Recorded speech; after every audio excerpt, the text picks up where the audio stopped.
Formula निकालने से पहले हम लोग जानते हैं क्वाड्रेटिक स्टैंडर्ड इक्वेशन। तो क्वाड्रेटिक इक्वेशन जो हम लोग जानते हैं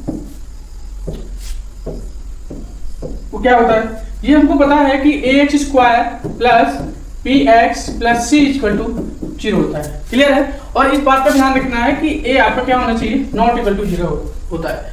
इसको बोलता है quadratic equation, standard quadratic equation बोलते हैं। Clear my dear. अब इसके बिहाफ से हम रूट्स फाइंड आउट करेंगे, मतलब क्वाड्रेटिक फार्मूला निकालेंगे। ठीक है। क्वाड्रेटिक फार्मूला को ही हम क्या बोलते हैं, सिरचार रूल भी बोलते हैं। तो हम क्या करेंगे माय डियर, एक एक स्टेप चलते हैं हम लोग, समझ में आएगा, आप देखते रहना।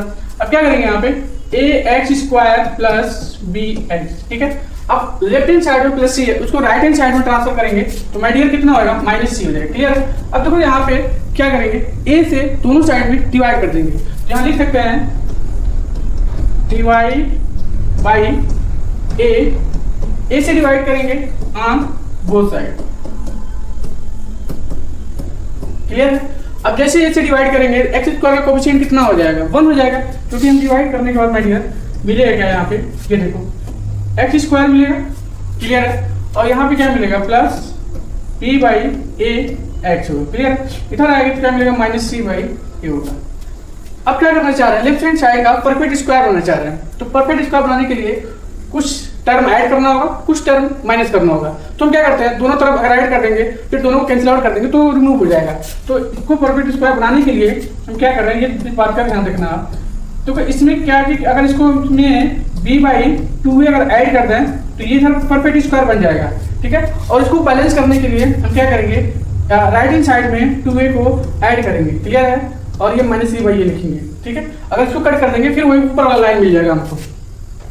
अब इन तीनों को मिलकर एक परफेक्ट स्क्वायर मिल रहा है। ये फार्मूला मिल जाएगा, किस फार्मूले में होगा, a प्लस b का होल स्क्वायर। देखो आप यहाँ पे x लिखेंगे प्लस b बाई 2a लिखेंगे। क्लियर माय डियर, का होल स्क्वायर।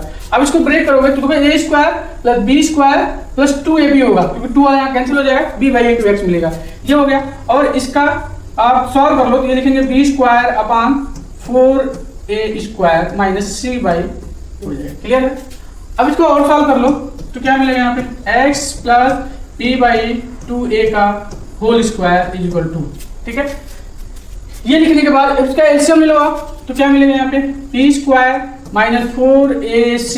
एलसीएम के बाद 20 का माइनस 4ac मिलेगा और अपान में क्या मिलेगा, 4a स्क्वायर। क्लियर है। इसके बाद क्या करने वाले हम लोग, इस बात का ध्यान रखो कि जो इधर परफेक्ट स्क्वायर जो बना हुआ है इसको इधर लाओगे तो स्क्वायर रूट में हो जाएगा। जैसे स्क्वायर रूट में होगा क्या मिलेगा, यहाँ पे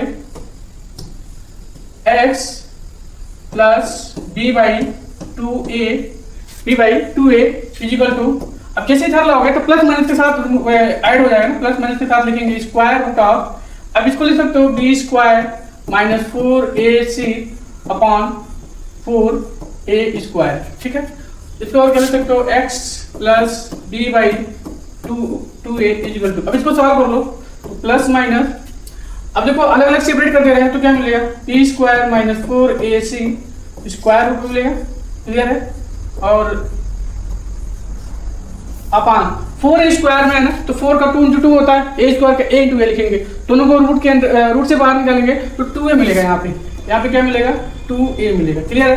अभी b बाई 2a को राइट हैंड साइड में शिफ्ट कर दो, x इक्वल टू क्या मिल जाएगा, माइनस b बाई माइनस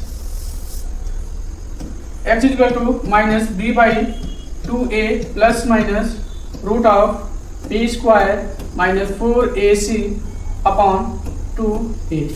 अब इसका एलसीएम ले लो, 2a यहाँ भी है 2a भी है, दोनों एलसीएम ले लेंगे तो क्या मिलेगा, यहाँ पे x equal to minus b plus minus square root of b square minus 4ac upon 2a मिलेगा। क्लियर है।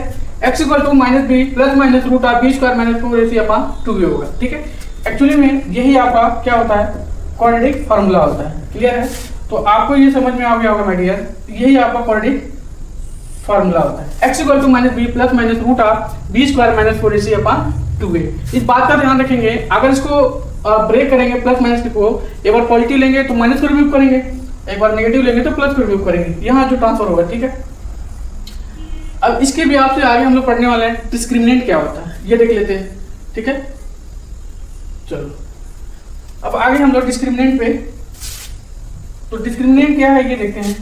आपको सामने दिख रहा होगा कि for the equation ax square plus bx plus c equal 0 where a is not equal to 0 the expression d is equal to b square minus 4ac is called discriminant। ठीक है, जो ये दिख रहा होगा आपको d is equal to b square minus 4ac को क्या बोलते हैं हम लोग? डिस्क्रिमिनेंट बोलते हैं। अच्छा, ये डिस्क्रिमिनेंट जो हम यूज कर रहे हैं वो कहाँ? अभी क्वाड्रेटिक फॉर्मूला हमने जो लिखा है x is equal to minus b plus minus root of b square minus 4ac upon 2a। ये डिस्क्रिमिनेंट का क्या यूज हुआ? डिस्क्रिमिनेंट को बोलते हैं, यहाँ पे रखेंगे, यहाँ पे जहाँ b स्क्वायर माइनस 4ac है तो क्या मिलेगा? x equal to minus b plus minus root of d लिख सकते हैं यहाँ पे अपॉन 2a लिख सकते हैं। ठीक है, तो जहाँ पे b स्क्वायर माइनस 4ac था वैल्यू वहाँ पे हमने d लिख दिया। अगर आप अलग से सॉल्व करके निकाल लोगे तो आप डायरेक्टली यहाँ पे यूज कर सकते हो। ठीक है, जहाँ पे हम डिस्क्रिमिनेंट निकालना है इसका मीनिंग क्या है तो वो पढ़ेंगे नीचे आप रूट्स में। तो देखो ये भी एक आपका एक क्वाड्रेटिक फार्मूला बन गया। हमने कुछ नहीं किया, जहाँ पे बीच का मैंने छोटे से वहाँ पे डी रख दिया। ठीक है, डी हमारा क्या है? यहाँ पे डिस्क्रिमिनेंट है। अब जो हम लोग पढ़ने वाले हैं nature of the roots. Nature of the roots क्या होता है ये देखते हैं। नेचर ऑफ द रूट्स आपका ये होता है जो स्क्रीन पे दिख रहा होगा। ठीक है, इसके बारे में स्टडी हम लोग करते हैं। Nature of the roots of the quadratic equation. Clear है? Let the given equation x square plus bx plus c। ठीक है, यहाँ पे आपको दिख रहा होगा x square plus bx plus c equal to 0 where a is not equal to 0 and also given discriminant. अभी हम जो डिस्क्रिमिनेंट की बात कर रहे थे यही डिस्क्रिमिनेंट है, d equal to b square minus 4ac। Clear है बैठिए? अब इसके बाद 3 नेचर है, वो नेचर हम लोग स्टडी करते हैं। केस नंबर फर्स्ट क्या है? जब डिस्क्रिमिनेंट, जैसे हम लोग जो यहाँ पे डिस्क्रिमिनेंट लिखा था d equal to b square minus 4ac। Clear है? यही है डिस्क्रिमिनेंट। जब d की वैल्यू, अगर ये आपको कहां से आएगा? एक क्वाड्रेटिक इक्वेशन दिया रहेगा। ठीक है, उसके भी आप कोएफिशिएंट निकालेंगे, abc की वैल्यू यहां रखेंगे। अगर ये ग्रेटर देन 0 हो गया, ठीक है, ये ग्रेटर देन 0 हो गया तो उस केस में बोलेंगे the roots real and distinct. जो रूट्स मिलेंगे वो रियल मिलेंगे और डिस्टिंक्ट मिलेंगे, अलग अलग मिलेंगे। क्लियर है? अगर सेकेंड केस क्या है? अगर यही डिस्क्रिमिनेंट सॉल्व करने के बाद अगर ये इक्वल टू 0 हो गया, केस नंबर सेकेंड। ठीक है, अगर ये सॉल्व करने के बाद इक्वल टू 0 मिल गया, इसके हिसाब से हम बोलेंगे तो रूट्स तो रियल मिलेंगे बट वो रूट्स जो होंगे इक्वल होंगे। तो roots are equal, are real and equal. Okay, roots क्या होंगे? रियल एंड इक्वल होगा। यही केस थर्ड वाला अगर होगा, मतलब थर्ड वाले में क्या होगा? जब डिस्क्रिमिनेंट की वैल्यू लेस देन 0 होगा, इट मींस नेगेटिव आ गया। ये सॉल्व करने के बाद अगर ये वैल्यू नेगेटिव आ गया, नेगेटिव कब होगा? जब वो 0 से लेस होगा, 0 से कम होगा, उस केस में आपका जो रूट्स होगा वो मिलेगा ही नहीं। इट मींस हम बोल सकते हैं नो रियल रूट्स।